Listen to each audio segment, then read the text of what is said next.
Работев како професор во многу средни училишта, положив државен испит, значи истекнав лиценца за работа. Меѓутоа, поради недостаток на часови, значи не по моја вина, останав без работа.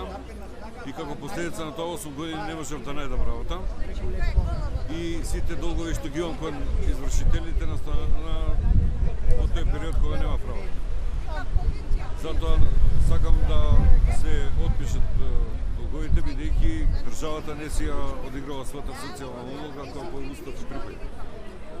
Колку имате долгови и каков притисок имате од извршителите?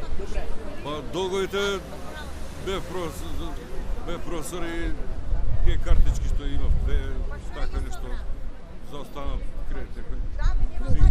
Да, меѓутоа сакам да потенцирам тоа дека не е моја вина што останав без работа. Значи треба да се земе тоа како многу битен фактор. И сега они чекале да се направат камати и сега ја само ја отплаќам каматата, а главниот долг се останува. Колкави побарувања бараат од вас? Па сега, бидејќи во меѓувреме магистрирав, меѓутоа тоа ништо, значи по струка не може да се најде работа за жал. Извадив лиценца за обезбедување и тоа работам сега и сега ми се одзема 1/3 од плата. И што да правам, моја е само да доставам, да кажам, за исклучение. Ти кажете за колкав долг се работи или Но? колкав долг се работи? Па тоа беше, јас 60.000 беше во Стопанска банка.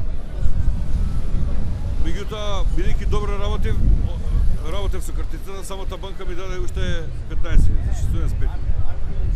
Меѓутоа, кога останав без работа и немав прилив на средства за да уплаќам секој месец, да полнам картица, онда тогаш ме стопира, ме блокира, мислам, и сега тоа сакам да ја кажам, значи меѓу време, значи не е моја вина, ја не сум сакал. Долгот порасна со каматите колку е? Пораснал се, не ги носам со мене, стално стои, не знам колку стои. Меѓутоа сакам да кажам дека не е правилно, бидејќи не е моја вина што останав без работа. Јас радо би ги изберал своите долгови.